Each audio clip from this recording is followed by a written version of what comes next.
Selama ini kita sering mendengar istilah lembaga negara dibanding lembaga bangsa. Padahal, keduanya memiliki perbedaan yang cukup fundamental untuk menentukan arah dari perjalanan sebuah bangsa.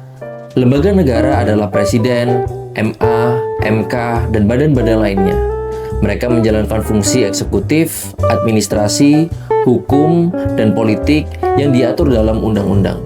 Namun ada yang sering kali kita lupakan, yaitu lembaga bangsa.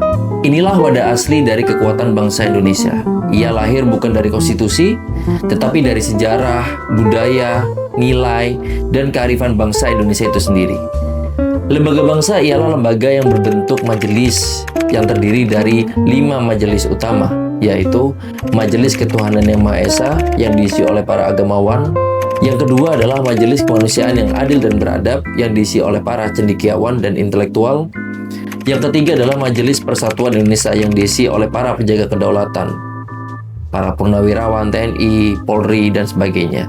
Yang keempat adalah Majelis Kerakyatan yang dipimpin oleh hikmah kebijaksanaan dalam permusyawaratan perwakilan yang diisi oleh para raja, sultan, dan pemangku adat.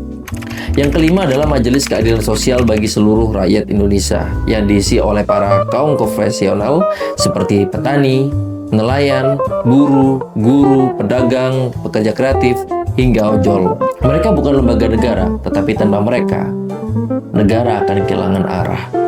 Dan itu seperti yang kita rasakan saat ini. Ketika lembaga bangsa dibuat sejajar dengan lembaga negara dan lembaga bangsa yang seharusnya diisi oleh elemen bangsa telah dikooptasi oleh partai politik, sehingga kepentingan kita sebagai bangsa akan selalu di belakang kepentingan partai-partai politik tersebut. Lembaga bangsa adalah MPR yang harus kembali menjadi lembaga tertinggi dan diisi oleh elemen-elemen bangsa, bukan seperti pada Orde Lama, Orde Baru, ataupun Orde Reformasi. Negara bisa runtuh jika rakyatnya telah berhenti percaya. Tetapi bangsa bisa akan tetap hidup selama lembaga bangsanya berdiri tegak. Karena itu, sistem pemerintahan yang ideal adalah menyatukan fungsi lembaga negara dengan roh lembaga bangsa.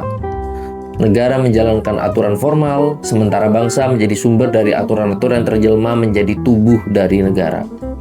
Jika hanya lembaga negara yang berfungsi, maka selamanya kita akan terjebak dalam politik elitis, praktis, oligarki, dan permainan kekuasaan. Tapi bila lembaga bangsa diaktifkan, politik akan kembali berpihak pada bangsa, pengawasan akan lebih nyata, dan sistem pemerintahan benar-benar berjalan sesuai pada amanat konstitusi dan cita-cita dari kemerdekaan. Maka, memahami perbedaan ini bukanlah sebuah teori kosong. Ini adalah jalan untuk membangun sebuah sistem pemerintahan yang hidup dari akar bangsa, dijalankan oleh negara dan diawasi oleh bangsa. Dengan begitu, Indonesia bukan hanya menjadi negara yang berdiri di atas kertas hukum, tetapi juga bangsa yang tegak dengan ruh, martabat, dan kedaulatannya.